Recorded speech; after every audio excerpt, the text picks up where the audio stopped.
Obviously, first of all, congratulations on being elected as the second vice president of the Bermuda Football Association. Your ambitions and goals for the new position. I know you've been part of the executive for a few years, but now in a new position, one of a little more leadership, role and responsibility. What do you envision your new position being? Sure. I had one or two conversations with the president. I do have some thoughts around how to enhance some of the administrative things that we are doing around football. I think that my predecessors have done, I think, a very good job in advancing football. They've put some programs in place, such as the National Academy, but I think there's still a long way to go, and I think everyone recognizes that. We've had some pretty good conversations with some people on the outside of football that perhaps maybe not today, but down the road are willing to get on board.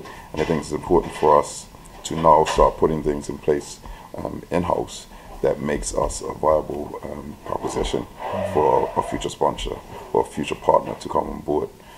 Additionally, I think there's been quite a few conversations regionally going on to see how perhaps we can level the playing field across the region globally in regards to support that countries such as ourselves, being small in size, can get additional support financially or otherwise for football.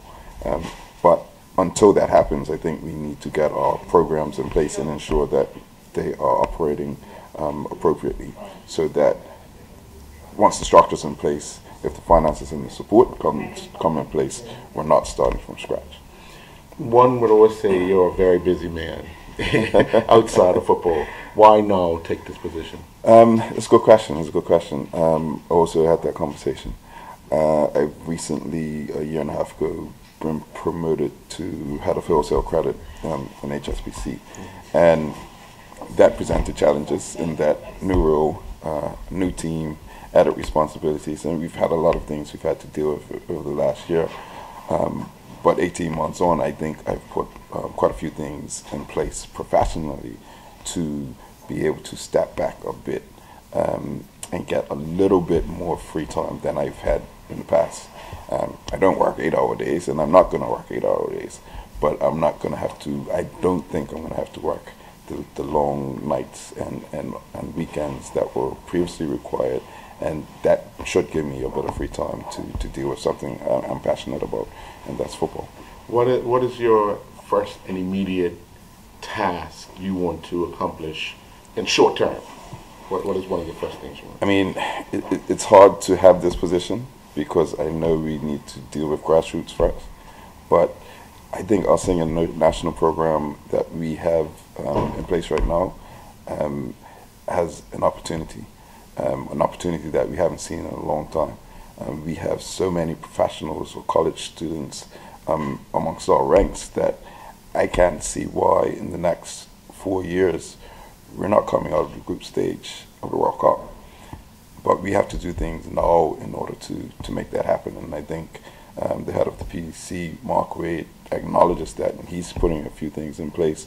We're having conversations throughout the region to see what we can do to make that happen. It's going to be difficult. It's going to be difficult in that the core base of our players are overseas.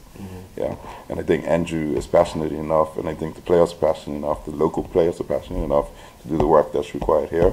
But we need to find out ways to get the team together as often as possible, particularly during each international break. But with that comes finances, so we have to have those conversations as well. I know I sent one of the gentlemen running for FIFA president, the second one that you guys had the conference with. Yeah. And one of the questions was just that, about finance in smaller countries having trouble with arranging practice matches or even matches during international, and the fact that he said that's something on his agenda to look into. Is that a positive thing, that the message that the five, I believe, that are running for president all are singing the same tune? They don't want to give up on the smaller nations? It's positive. Each manifesto seems to touch to that. They each say that they're not politicians. Right. And I say that not to disparage politicians, but I say that to say that it seems as if they're actually passionate about that point, and they're really committed to making it happen. If that does happen, then I think smaller countries stand to benefit, because these individuals realize that the Englands and the Spains and the Germanys don't really need support. Right. And so FIFA at its disposal, the resources that FIFA has at its disposal, has to be channeled towards smaller countries, such as ourselves. And now up to us and the executive to have hard conversations to say that, you know, FIFA are there to support us. How can we make this happen? Because if you think about, you know, Bermuda, and we say we're one of the most wealthy countries per capita in the world, if you stand back and say you got to send 20 players to a tournament, and the cost of that in comparison to what Bahamas, Barbados, Jamaica can do if they island hop, it's really not the same in comparison to what Spain or England or the teams across Europe can do to travel to another country. Right. Definitely not the same. Right. So we need to find a way to perhaps get more funding for a travel budget, for instance, so that our national team can play more matches. But once again, it's going to be difficult bringing the overseas players into the fold, but that gives incentive to the local players to say, you know, we have an active national program who's playing 3 or 4 matches every half year, or 5 or 6 matches every year. I now have the incentive to become a part. I know when I was a national player, it was frustrating with the start situation. We trained, we had a tournament, you know, we got the people behind us, and then we were almost disbanded. So we need to find out ways to try and rectify that. Well, I think the fact that if you look at what the National Academy is doing, they're training all year round. It's just something that I think is it one of the things you're looking at coming from a player background recently, and with the national program. Is that something that we need to try and convince the senior players to do, train on a regular basis? Plus, it becomes a challenge because some coaches don't want to let the players go. You know, that's a tricky question, because, you know, I don't think anyone had to encourage Sean Goodall to train on a regular basis. Right.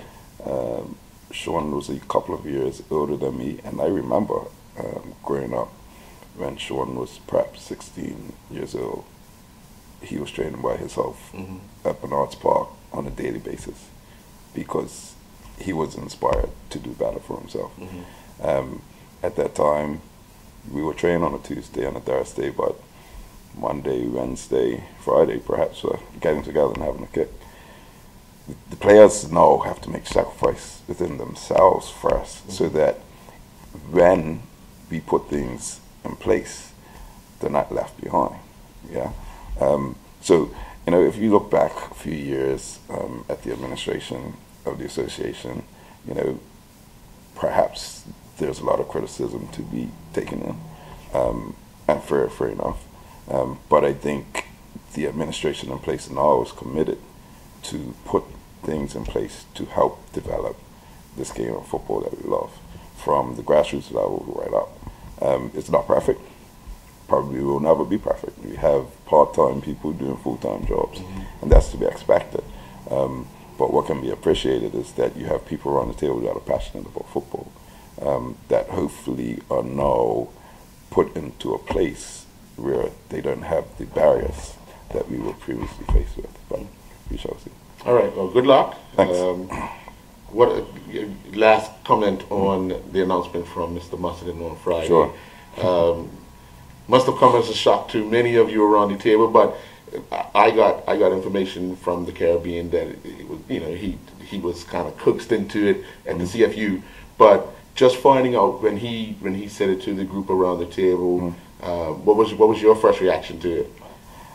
I haven't been, so I've been involved with the executive since I want to say 2010. Had a break for 2 years when I was seconded to London for HSBC. I haven't had much involvement with the CFU piece of it, and so I haven't had the time to travel on to congresses and the like. So I'm not really privy to the conversations that have been had between the president and those that represented Bermuda and persons within the CFU and CONCACAF.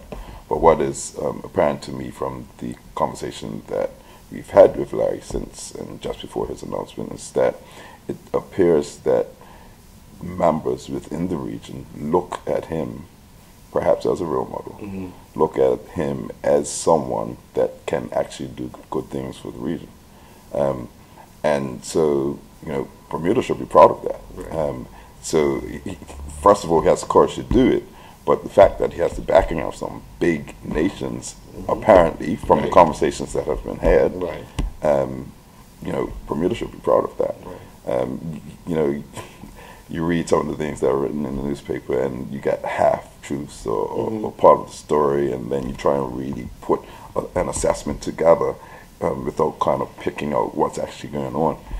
But I think that his fact that he's been encouraged to run means that perhaps we're doing something right. Bermuda's doing something right. If someone can have the faith of someone that runs an association of a size, a country as small as Bermuda, then perhaps we're going in the right direction. So, I wish him the best, and interesting to see how it plays out. All right, cool.